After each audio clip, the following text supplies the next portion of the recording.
तब से ही मेरा गोविंद रो रहा है। तो आज उसने सखी ने कहा, गोपी ने, माँ आप रुको, मैं उस बाबा को देख कर लेके आता हूँ, जरूर उसने ही कुछ किया है। आज वो दौड़ी दौड़ी सखी गई है और बाबा देखा है कि वृक्ष के नीचे, बट वृक्ष के नीचे विराजमान है। तो कहा कि चलने योगी नंद भवन में माँ यशोदा ने तुझे बुलाया है। अरे योगी तू शीघ्र से शीघ्र नंद भवन में चल, माता यशोदा ने तुमको याद किया है। उनने कहा मैं नहीं जाऊंगा, पहले मैं गया था, माँ ने मुझे वहां से भगा दिया, अब मैं नहीं जाऊंगा। कि अरे योगी बाकी लाल को नजर लगी है, लाही लौन करावे है, कि शायद लाला को नजर लग गई और अब चलो तो सही। आज भोले बाबा एक शर्त पे गई है, अगर माँ मुझे दर्शन कराएगी तो ही मैं जाऊंगा। आज आई है जैसे ही मेरे भोले बाबा। आज माता यशोदा ने गोविंद को दूर कर लिया है, एक हाथ गोदी में ले लिया, कहा दूर से ही नजर उतार दो। तो आज भोले बाबा ने कहा कि मैं दूर से नजर कैसे उतारूंगा इनकी, जब तक आप मेरे हाथ में नहीं दोगे, क्योंकि मेरी जो आंख है अभी सही से दिखता नहीं है, हाथ में दोगी तभी मैं इनकी मस्तक से रेखा पढ़ पाऊंगा और बता पाऊंगा क्या हुआ है।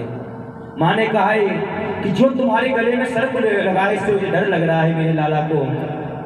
तब आज भोले बाबा कहना चाह रहे हैं, अरे माँ तू एक सर्प वाले मुख की बात कर रही, इसका तो एक मुख है, तेरा लाला तो 10,000 मुख वाले सर्प पर सहन करने वाला है। लेकिन ऐसा कहा है जब तक भगवान ने इशारा कर दिया है। अरे बाबा ये क्या कर रही हो, क्यों पोल पट्टी खोल रही हो? मैं तो आया हूँ यहाँ माखन मिश्री खाने, माँ का प्यार पाने, मित्रों का प्यार पाने, सखाओं का प्यार पाने, राधिका का प्यार पाने। अगर तुम बता दोगे कि मैं भगवान हूँ तो आप सबको तो पता ही है भगवान की क्या स्थिति होती है। क्या स्थिति होती है? एक छोटे से कोना में बैठा दिए जाएंगे, 4 चिनौरी शाम, 4 सनेरी सुबह लगाई, एक दीपक लगाया और तुम जा रहे हैं 5 स्टार पे भोजन कर दिया, गोविंद को तो रख दिया। तो आज इशारा किया है माता यशोदा ने गोविंद को, जैसे ही बाबा की गोद में दिया है। तो आज मेरे लाला जैसे ही बाबा की गोद में आते हैं तो खिल खिला के हंसने लगते हैं, लेकिन पुनः जब माता यशोदा की गोदी में आते हैं तो रोने लग जाते हैं। बार बार माता यशोदा बाबा की गोदी में देती हैं, बार बार आज गोविंद यशोदा की गोदी में आते हैं। यशोदा मैया ने कहा बाबा कुछ ऐसा कर दो कि मेरा लाला कभी रोए ही नहीं। तब भगवान ने कहा इसका तो एक काम तभी हो सकता है, तो क्या आप एक मेरा मंदिर बनवा दो अपने महल में, जहां तुम लाला का स्नान कराओ तो स्नान का जल मेरे सिर पर गिरे। अगर ऐसा होगा तो तुम्हारा लाला कभी नहीं रोएगा। तो आज भी वो मंदिर बना हुआ है जिसे हम और आप लोग नंदीश्वर महादेव कहते हो। नंदीश्वर महादेव की जय, जय श्री राधे श्याम। आज सुंदर सा मंदिर बनवाया है और मेरे भोले बाबा दर्शन करके पुनः कैलाश गए हैं। आगे जाके अनेकों लीलाएं की हैं। एक समय की बात है, सभी अपनी ग्वाल टोली मंडली के साथ में गोविंद ने चोरी करना प्रारंभ कर दिया है। और चोरी गोविंद क्यों कर रहे हैं? क्योंकि गोपियों को लालसा है, क्योंकि जो नई नई गोपियां हैं वो बाहर घर से जा नहीं सकती हैं, और जब तक गोविंद उनके घर में नहीं जाएंगे तो जब तक उनके दर्शन कैसे होंगे? ये गोपियां कौन हैं? ये गोपियां कोई साधारण नहीं है। अभी कल जब रास प्रसंग आएगा तब हम आप लोग श्रवण करेंगे, जब भगवान श्री राम 14 वर्ष के लिए वनवास गए थे तो उस दंडक वन में जितने भी ऋषि थे उन्होंने कहा प्रभु हमें कोई ऐसा वरदान दो कि हमें सदैव आपका आलिंगन मिलता रहे। तब उन्होंने कहा है अभी तो नहीं, मैं मर्यादा पुरुषोत्तम हूँ, लेकिन जब द्वापर में मैं अवतार लेके आऊंगा तब तुम सब गोपी बन के आना। ऋग्वेद की मंत्र गोपियां बन के आई हैं, सारे देवता गोपी बन के आए हैं, जो मेन मेन देवता हैं वो गोपी बन के आए हैं, और सारे संत हैं दंडक बन के वो गोपी बन के आए हैं। आज मेरे गोविंद ने चोरी प्रारंभ की है। अनेकों प्रकार से गोपियों के घर जाते हैं, गोपियों को तंग करते हैं, परेशान करते हैं और चोरियां करते हैं। एक दिन की बात है कि क्या हुआ है कि धन ब्रजवासी नारी नर, धन वृंदावन धाम, नारायण सरस्वती जिन्हें निस दिन करते प्रणाम। के धन ब्रजवासी नारी नर, धन वृंदावन धाम, नारायण सरस्वती निषेधन करते उन्हें प्रणाम। आज पूज्य श्री निम्बार्क संप्रदाय में, हमारे संप्रदाय में गुरुदेव भगवान हुए हैं, उन्होंने बहुत सुंदर जो लीला भगवान कर रहे हैं उसको वर्णन किया है छपाइयों के माध्यम से, दोहाओं के माध्यम से, कि किस प्रकार भगवान ने चोरी की है। के प्रात समय ब्रजनागरी सज अपनो श्रृंगार, गौर सभी चनिको चली ब्रजगामिनी सुकुमार। के प्रात समय ब्रजगानावरी के प्रातः बेला के समय जितनी भी नई नई गोपियां हैं वो अपना श्रृंगार करके पूरा आज क्या कही है दही बेचने के लिए अपने चल दी हैं। पहले हमारे ब्रज में एक परंपरा थी कि जो माएँ थी वो अपना दही वृंदावन से, गोकुल से, नंदगांव से, बरसाने से ले जाती थी और सब मथुरा जाके बेच के आती थी। तो ऐसे ही चलिए सब गोपियाँ एक साथ अपना टोल बना के, तो क्या देखा है रास्ते में क्या हुआ है कि रास्ते में मेरे गोविंद खड़े मिल गए हैं के मग में ठारो साबरो रोक सबन की गेल, रूप सिद्ध और बिंदु दृगा ससिक सिरो मणि छैल। आज रास्ते में मेरे गोविंद खड़े हुए हैं और गोविंद ने हम सबको रोक दिया है। रसिक शिरोमणि छैल, जो रसिकों के हृदय में हमेशा विराजमान रहते हैं, ऐसे छलिया मेरे साबरे आज उन गोपियों को रोक दिया और क्या कहा कि जब पहुंचे ढांगे आए के मृगनैनी भरवाम, तिनई दे के मुस्काए के बोले सुंदर श्याम। जैसे ही गोपियां पास में आई हैं तो आज मेरे गोविंद ने पहले उनको देख के मुस्कुराया है, और जब मेरे गोविंद मुस्कुरा देते हैं तो सबकी जो अपनी हालत है सब लोग भूल जाते हैं हम क्या कर रहे थे और क्या करने आए हैं। इतनी प्यारी मेरे बांके बिहारी की मुस्कुराहट है। एक बार जब बिहारी जी जाता है तो बिहारी जी को जब मंदिर में जाओगे तो बार बार पर्दा लगता है, और बेशक पर्दा लगे बट ऐसा लगता है कि बस नैना ठाकुर जी से नैना मिले रहे, हर पल ठाकुर जी के दर्शन होते रहे।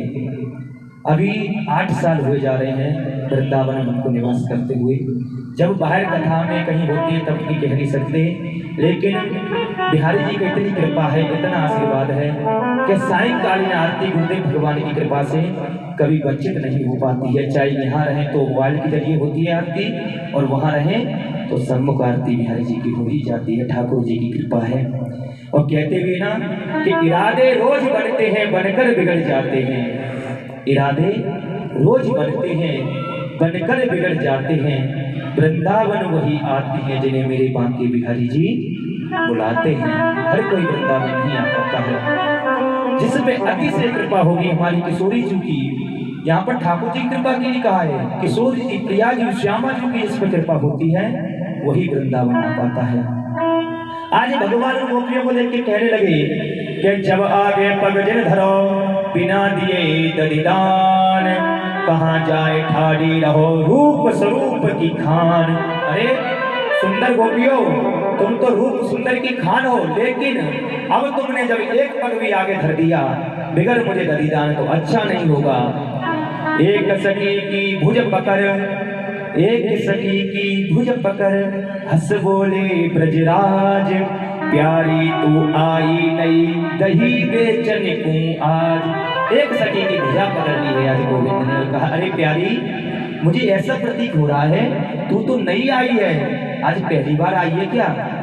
अब तो मेरे गोविंद मजाक कर रहे हैं इससे। तो एक सखी थी तो उनमें पुरानी सखी, उसने कहा लाल तुम काहे को इतरावो, लाल तुम काहे को इतरावो, मोर पंख और सरज आए पे बड़े कहावो। अरे लाल तुम किस बात में इतना इतरा रहे हो? तुम अपने आप को क्या समझते हो? तुमने ये मोर पंख लगा लिया इसलिए तुम बड़े बन गए? आज गोपी उनसे कह रही है कि जब से प्रकट भये तुम ब्रज में, जब से प्रकट भये तुम ब्रज में, घर घर धूम मचावो, मिल गोप बालन के संग फटी पुरानी कावर ओढ़ी और माखन आई चुरावो।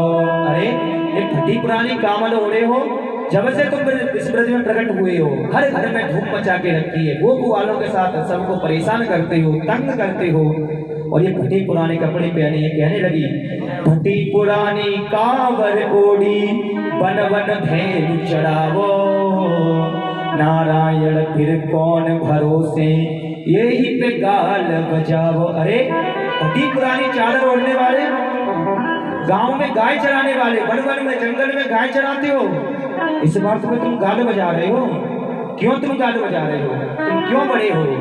वर्णन करती। आज भगवान कहने लगे उस गोपी से उत्तर देते हुए, हमारो दान देहो ब्रज नारी, हमारो दान देहो ब्रज नारी, मदमाती गजगामिन डोले, तू दिव्य चनिहारी। अरे तू गोपी इतना क्यों बोल रही है? तू कौन से बड़े घर की है? तू भी तो एक दही बेचने वाली है। आज मेरे गोविंद अनेक प्रकार के बोल रहा कह रहे हैं, जो चंदा उजियारी तो दही बेचनहारी, रूप तोए विधिने नाय दियो, रूप तोए विधिने नाय दियो, जो चंदा उजियारी। अरे भगवान ने वैसे तुझ पे कृपा की नहीं है, तुझे रूप तो बिल्कुल दिया नहीं, तो सुंदर तो बिल्कुल है नहीं है। कैसी लग रही है देखने में? जो चंद्रा उजियारी, जैसे अंधियारी रात होती है ना, वैसी तो तू देखने में लग रही है। और गोविंद कह रहे हैं कि मटकी शीश कटीले लेना, मटकी शीश कटीले लेना, मुटियन मांग सवारी, हार हवेली गली में राजे अलके घूंघट बारी, या ब्रज में जेती सुंदर है सब हम देखी भारी। अरे जा ब्रज में इतनी सुंदर गोपियां हैं, हम अच्छी तरह से जानते हैं वो कितनी सुंदर है, कितनी, उनकी बात मत बुलवाओ, हमसे पट्टी मत बुलवाओ, सब हम देखी भारी। हमने ब्रज में जितनी गोपियां सबको देखा है। और कहने लगे, नारायण तोरी वा छवि पे, नारायण तेरी वा छवि पे, काना जाए बलिहारी, हमारो दान देओ ब्रज नारी, हमारो दान देओ ब्रज नारी। अरे तू तो शुक्र मना भगवान का, धन्यवाद करे कि मैं काना तेरी छवि, ऐसी भी छवि पे बलिहारी जा रहा हूँ, तेरी ऐसी छवि पे भी तुझसे बात कर रहा हूँ। आज गोपी फिर कहने लगी, अरे मेरी बात सुनो यदुराई, मेरी बात सुनो यदुराई, या की दधि अबही मत लूटो, तुमको नंद दुहाई, मेरी बात सुनो यदुराई। अरे यदु के पुत्र, मेरी बस एक हाथ जोड़ के, अब गोपी पहले तो उस समय बोल रही थी अपने अभिमान में, अब कहने लगी, मैं तुमसे हाथ जोड़ के विनती करती हूँ कि इसका दही अभी मत लूटो, जिसका तुमने हाथ पकड़ा है ना, इसका दही अभी मत लूटो। भगवान ने कहा क्यों ना लूटे? तो गोपी कहने लगी, या की सास भोरे ही याको, या की सास भोरे ही जाको, भवन हमारी लाई, गोरस बेचन जाय सिखावो, यूं कहे संग पठाई। इसकी सास भोरे ही, अर्थात हमारे भोरे कहते हैं सुबह को, इसकी सास सवेरे ही इसको हमारे घर में लेके आई है और हमसे कहा कि इसको भी अपने संग ले जाओ, इसे दही बेचना सिखा दो, इसलिए आप इसका दही अभी मत लूटो। और कहने लगी कि नई बधू पुण्य पुण्यति भोरी, नई बधू पुण्य पुण्यति भोरी, नहीं जाने चतुराई, हमारी बात सुनो यदुराई। अभी नई बहू है ये, इसके अंदर चतुराई नहीं है, तुमसे कैसे बचा जाएगा? ये कुछ जानती नहीं है, अगर तुम इसको अभी नहीं लूट लोगे तो हमारे ब्रज की ख्वारी हो जाएगी। और कह रही आगे कि तासों जाए आज मत रोको, अब ही गोनीते आई, लाज करत घुट, लाज करत मुख घूंघट ओढ़े, तुम्हें देख सकुचाई, हमारी बात सुनो यदुराई। अभी ये गोने से आई है, तुम्हारी लाज कर रही है, इसलिए इसको अभी छोड़ दो मेरे गोविंद। नारायण हट तजो सावरे, नारायण हट तजो सावरे, निरखत लोग लुगाई, हमारी बात सुनो यदुराई। अरे गोविंद इसे छोड़ दो, लोग लुगाई देख रहे हैं, इसकी इसलिए ख्वारी मत करवाओ। तो आज मेरे गोविंद कहने लगे उस सखी से, सखी तू तो शांत रहे, मुझे इससे बात करने दे, ये नहीं आई है ना हमारे ब्रज में, तो मुझे इससे बात करने दे। और मेरे गोविंद कहने लगे सखी तू नेकत रूप दिखाओ, सखी तू नेकत रूप दिखाओ, घूंघट पट ओट करे तू यादे तनिक सरकाओ, घूंघट ओट पट करे तू जाको तनिक सरकाओ, सखी तुम नेकत रूप दिखाओ। अरे सखी तू नेक रूप दिखा दे मुझे, ये घूंघट क्यों कर रही है, मुझे बस एक झलक देख लेते, तू कितनी सुंदर है। और आगे कहते हैं ब्रज में लज करे काहू से, ब्रज में लाज करे खोरी ते, हंस हंस के बतराओ, सखी तुम नेकत रूप दिखाओ। अरे इस ब्रज में कोई किसी की लाज नहीं करता, सब हंस हंस के बतराते हैं, और तुम नेक मुझसे बतराओ तो हंस हंस के। अरे सखी नारायण हम दो बराबर, नारायण हम दो बराबर, क्यों इतनी सकुचाओ, सखी तुम नेकत रूप दिखाओ, सखी तुम नेकत रूप दिखाओ। अरे भक्त में भगवान में कोई अंतर नहीं होता है, हम और तुम तो बराबर हैं, तो फिर क्यों इतना सकुचा रही हो, थोड़ा रूप दिखा दो। ये सही बात है, हमारे ब्रज में किसी की लाज नहीं की जाती है। अभी आप वृंदावन आओगे, होली तो वैसे हमारी पूर्व में प्रारंभ हो गई है 11 फरवरी से, लेकिन जो मेन होली है हमारी 17 मार्च को सुंदर सी बरसाने में लड्डूमार होली है, 18 मार्च की श्री बरसाने की लट्ठमार होली है, 19 की नंदगांव की होली है, और 20 की हमारी वृंदावन की होली है। तो उस होली में हम सब लोग पहले जितने भी कहते हैं ना कि नंदगांव की छोरा है भाई बरसाने की छोरी है, होए होए होए होरी है, तो जितने भी नंदगांव से छोरा आएंगे पहले बरसाने में होली का निमंत्रण देने आते हैं।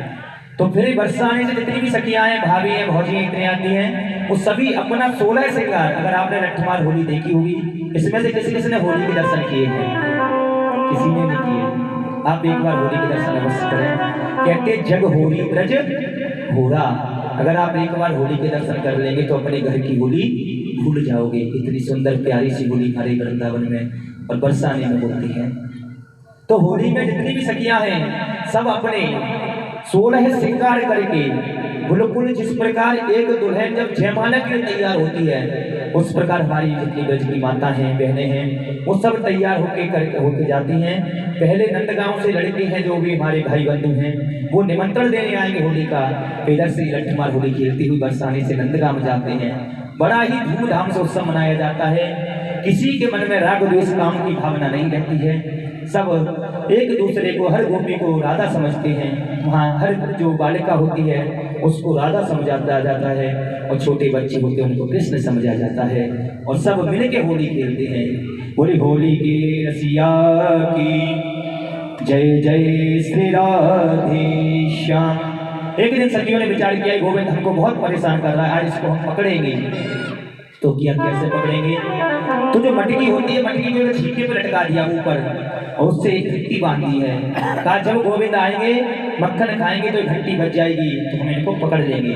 आज गोविंद अपनी पूरी ग्वाल बाल मंडली के साथ में पहुंचे हैं, साथ में बंदर भी है, क्योंकि हनुमान जी को वरदान दिया था कि इस समय तुमने हमारी बहुत सहायता की है, लेकिन इस समय हम कुछ कर नहीं पाए आपके लिए, लेकिन जब द्वापर में हम आएंगे तो तुम्हें खूब मक्खन मिश्री खिलाएंगे। तो आज बंदर भी साथ में आए हैं, और सुंदर सुंदर सी उन्होंने जो मटकी देखी है और घंटी बनी देखी है, पर गोविंद ने उस घंटी से कहा है घंटी तुझे मेरी कसम है तू बजना मत, जब तक हम सब लोग मक्खन न खा ले तब तक तू बजेगी नहीं। घंटी ने आज भगवान की आज्ञा के पालन किया है। सबसे पहले जो ग्वाल वाल है उन्होंने मक्खन खाया है, बंदरों ने मक्खन खाया है, और एक के ऊपर एक ग्वाल चढ़ के सबसे ऊपर मेरे बिहारी जी पहुंचे हैं, और जैसे ही उन्होंने मक्खन लिया है, जब तक घंटी नहीं बजी है, मक्खन लेके जैसे ही अपने मुख में डाला है और घंटी बजने लगी है, और जैसे ही घंटी बजी है सारे ग्वाल वाल नीचे से भाग गए, मेरे गोविंद मटकी को पकड़ के ऊपर लटके रह गए हैं। अब तो सारी गोपियों ने आके मेरे कल गोविंद को पकड़ लिया है। तो गोविंद बोले हैं गोपी से, गोपी मैं तुझसे तो बाद में बात करूंगा, पहले मुझे इस घंटी से बात करने दे, क्यों बजी है। आज घंटी के पास गए, घंटी मैंने तुझसे मना किया था तो नहीं बजेगी, तो क्यों बजेगी। तो आज घंटी कहने लगी प्रभु जब ग्वाल वालों ने माखन खाया, मैं नहीं बजी, जब बंदरों ने मांगन खाया मैं नहीं बजी। लेकिन प्रभु ऐसा कभी होता नहीं है कि जब आप भोग लगाओ और घंटी न बजे, तो कभी हो ही नहीं सकता है। आज तो मेरे गोविंद को पकड़ लिया है। और गोपी ने गोविंद का हाथ पकड़ा और माता यशोदा के पास ले चली गई शिकायत करने के लिए। और जैसे ही माता यशोदा के पास पहुंची है, रास्ते में जा रही है, तो मेरे गोविंद ने आज उससे कहा है, अरे गोपी तू एक बात बता। उसने कहा पूछ। तो ये बता, तू जब गांव की बेटी है या बहू है? गोपी ने कहा मैं तो इस गांव की बहू हूँ। तो तुझे देख के शर्म नहीं आ रही है? जहाँ में तेरे ससुर इत्यादि चाचा ताऊ इत्यादि घूम रहे होंगे, तो तेरी ससुर की उम्र के हैं, तो कम से कम नहीं लाजे तो मार ले।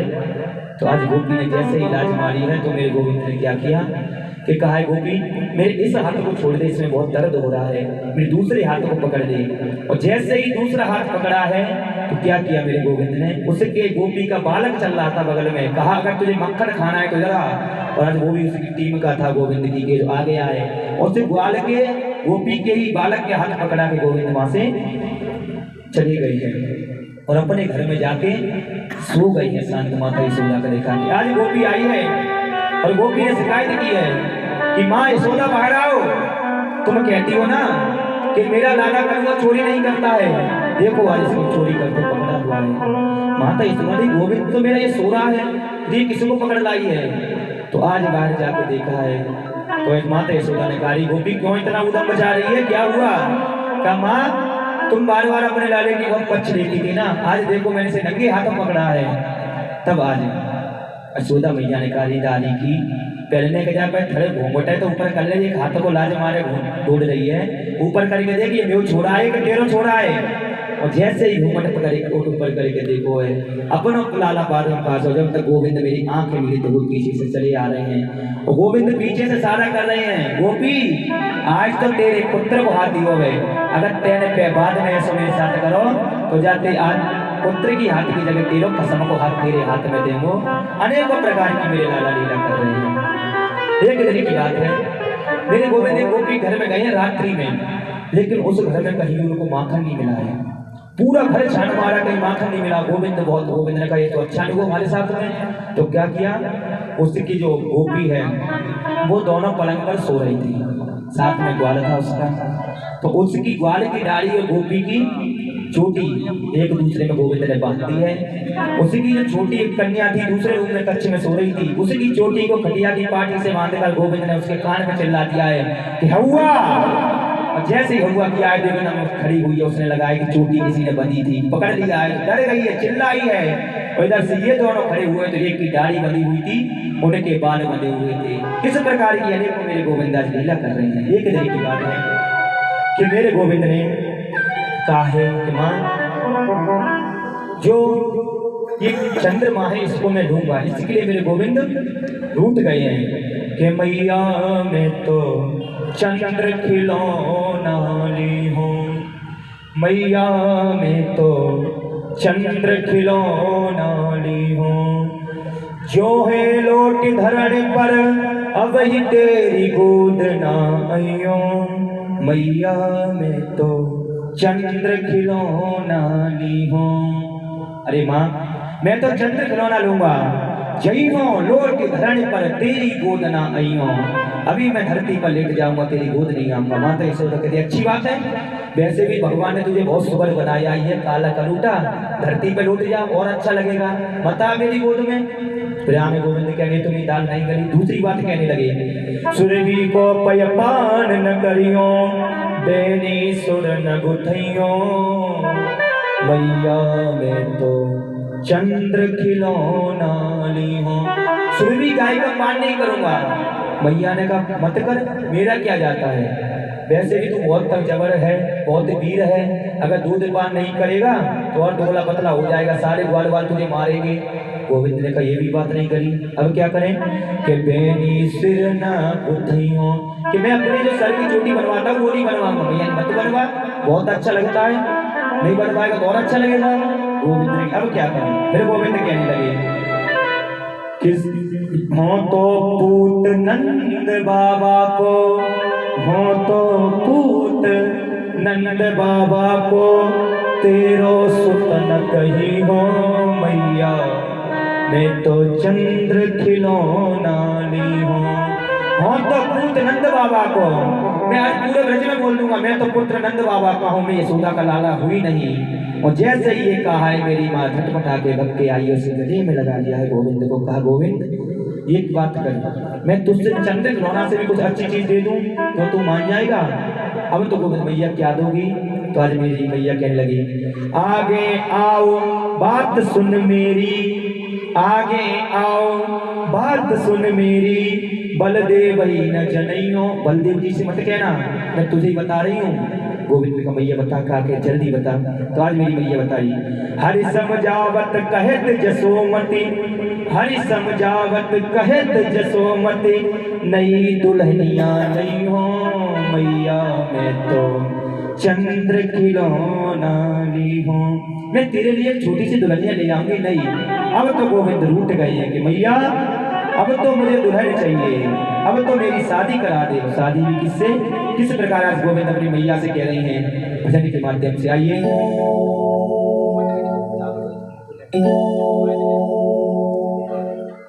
क्या करें, बड़ी विडंबना है महाराज, समय का बड़ा अभाव है। चलिए कोई बात नहीं, फिर भी कोशिश करते हैं कम समय में सुनाने की, जो कथा बहुत सारी है महाराज जी के पास।